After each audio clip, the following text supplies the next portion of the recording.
कैसे हैं आप सब? आप सभी को पता चल गया होगा कि नीट और जेईई पोस्टपोन ना हो, उसको लेकर के सुप्रीम कोर्ट में 4 पिटीशंस अब तक दायर हो चुकी हैं। अभी लेटेस्ट खबर के हिसाब से 4 petitions are filed in Supreme Court. और नीट और जेईई की पोस्टपोन को लेकर के एकमात्र पिटीशन जो सुप्रीम कोर्ट में फाइल की गई, जिसकी सुनवाई 17 अगस्त को होने वाली है। तो हम चाह रहे हैं कि हम भी एक फ्रेश पिटीशन फाइल करें। नए फैक्ट्स और नए डाटाज़ के साथ में हम सुप्रीम कोर्ट में एक नई पिटीशन को फाइल करना चाह रहे हैं। ऐसा क्यों है? इसका नीट और जेईई के जो इतिहास है बहुत ख़राब रहा है इन सब चीज़ों में।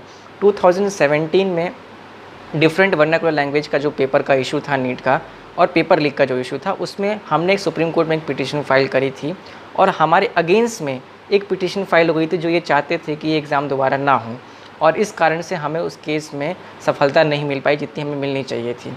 इसी चीज़ को हम देखते हुए एक नया पिटीशन फाइल करना चाह रहे हैं। 4 केसेस के अगेंस्ट एक केस, ये बहुत इस केस को वीक कर रहा है। और ये केस करीब 7-8 अगस्त के आसपास फाइल किया गया था, और आज की स्थिति में बहुत सारे नए डाटा और फैक्ट्स आ चुके हैं।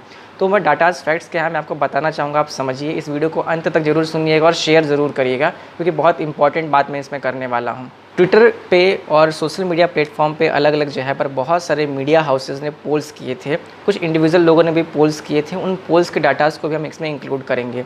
जी हिंदुस्तान के पोल में 93% बच्चों ने ये कहा कि हम ये चाहते हैं कि नीट और जेईई की डेट पोस्टपोन्ड हो। उसमें करीब 26 से 27 हज़ार बच्चों ने पार्टिसिपेट किया था।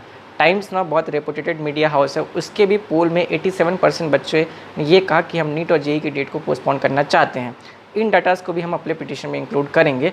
उसके अलावा बहुत सारी केस स्टडीज़ हैं जो कोरोना वायरस को लेकर के हुई हैं, जो बहुत इंपॉर्टेंट है जानना, क्योंकि सरकार आपको मौत के मुंह में नहीं ढकेल सकती। यदि वो ढकेल रही है तो ये हमारा अधिकार है, हमारा हक है कि हम इससे बचें। तो हम इस केस में कुछ स्टडीज़ को भी इन्वॉल्व करेंगे। मैं आपको बताना चाहूँगा कि वो क्या है। ग्राफ्स भी आप यहाँ पर देख सकते हैं, ग्राफ्स चलते रहेंगे। IISc बेंगलोर के हिसाब से उनका जो प्रोजेक्शन है कि करीब 35 लाख के आसपास केसेस सितंबर के महीने में होने वाले हैं। उसमें करीब 10 लाख एक्टिव केसेस होंगे और 1 लाख लोग अपनी जान गंवा बैठेंगे इस कोरोना वायरस से। ये तो फ्यूचर प्रोजेक्शन है, जो ये बढ़ भी सकता है, क्योंकि प्रेजेंट में 70 से 65 हज़ार केसेस प्रतिदिन आ रहे हैं। उसके अलावा कोविड-19 के जो लोग जो सर्वाइव करके बाहर निकले हैं, उनकी बॉडी में क्या इफेक्ट पड़ता है, इस पर अलग अलग जो है बहुत सारी रिसर्चेज हुए हैं, अलग अलग कंट्रीज़ में रिसर्चेज हुए हैं। कुछ इंपॉर्टेंट फैक्ट्स मैं आपको बताना चाहूँगा, जो सरकार को भी जानना बहुत ज़रूरी है, आपको भी जानना बहुत ज़रूरी है, कि जो व्यक्ति कोरोना वायरस से ग्रसित होकर ठीक होता है, उसके बाद उसके बॉडी में क्या क्या दिक्कतें आती हैं। यदि कोई व्यक्ति इम्यूनो कॉम्प्रोमाइज़ है, किसी को अस्थमा है, किसी को ब्रोंकाइटिस है, किसी को कोई गंभीर बीमारी है, कोई स्टूडेंट है, तो उसके ऊपर क्या बुरा प्रभाव पड़ सकता है यदि वो पेपर देने जाता है और इन्फेक्टेड हो जाता है। तो और उसके माता पिता भी इसमें इन्वॉल्व हैं, उनको मत भूलिए आप। साइकोलॉजिकल डिसऑर्डर्स होते हैं, एंग्जाइटी, इंसोम्निया, डिप्रेशन। ये 100 में से 50% ऐसे लोग हैं जिनके अंदर ये पाया गया है। ये एक रिसर्च स्टडी है, आप यहाँ पर देख सकते हैं इसको। सेकंड रिसर्च स्टडी करी गई है यूके के सेप्सिस ट्रस्ट ने। उन्होंने ये बोला है कि करीब 20,000 लोग पे उन्होंने डायग्नोस किया है कि जो कोरोना वायरस की बीमारी से ग्रसित होकर निकलते हैं और ठीक होते हैं, तो उनकी बॉडी में क्या क्या नए सिम्टम्स और आते हैं। सेप्सिस में एस का मतलब होता है स्लर्ड स्पीच, मतलब प्रोनाउंस नहीं कर पाते शब्दों को अच्छे तरीके से। ई का मतलब होता है extreme pain in joints and muscles. P, no passage of urine. मैं आपको सेप्सिस का फुल फॉर्म बता रहा हूँ कि इसमें क्या क्या कंडीशंस कोरोना से ठीक हुए व्यक्तियों के अंदर आती है बाद में। एस फॉर सर ब्रीथलेसनेस, सांस लेने में बहुत तकलीफ होती है, ठीक होने के बावजूद ये सिम्टम्स बॉडी में पेशेंट्स के रहेंगे।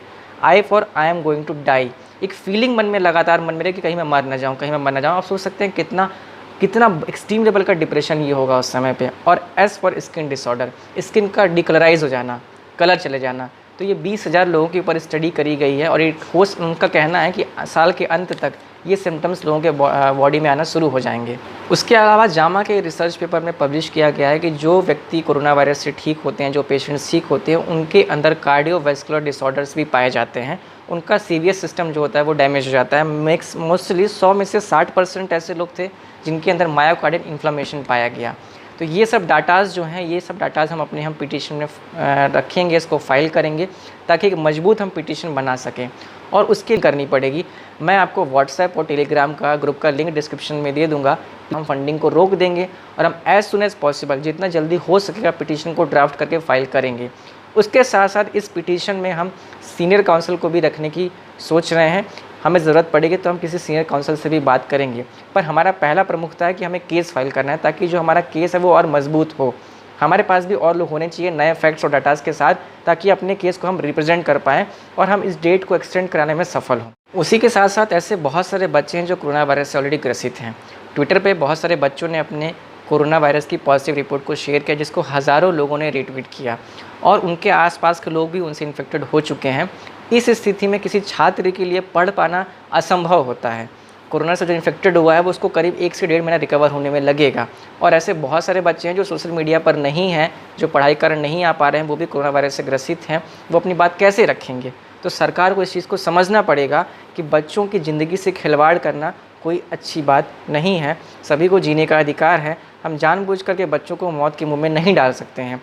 उसके साथ साथ ही फ्लड, आपको पता है कि भारी वर्षा के कारण कई जगह पर बहुत ज़्यादा मात्रा में बाढ़ आ चुकी है। वहाँ का पूरा जनजीवन अस्त व्यस्त हो चुका है। इस स्थिति में यदि आप एग्ज़ाम को कंडक्ट कराते हैं, उस बच्चे का भविष्य पूरी तरह से बर्बादी की तरफ जाएगा। तो ये जो डाटाज़ हैं, इन सब चीज़ों को अपने हम पिटीशन में इंक्लूड करेंगे, ताकि एक मजबूती से एक सही फैक्ट के साथ में, सही डाटाज़ के साथ में हम सुप्रीम कोर्ट में जाएं और वहाँ पर जाकर के जीतें और इस नीट और जेईई की एग्ज़ाम डेट को आगे करवा पाएँ। तो इसमें मेरा सपोर्ट करिए, हमारा एक ग्रुप है उसका सपोर्ट करिए। हम पूरी कोशिश करेंगे अपनी तरफ से कि जितना जल्दी से जल्दी हम पिटीशन को फाइल कर पाएँ और सुप्रीम कोर्ट में प्रेजेंट कर पाएँ। इस वीडियो को शेयर करिएगा दोस्तों, सब तक पहुँचाइएगा और हमारी मदद करिएगा। धन्यवाद। जय हिंद, जय भारत।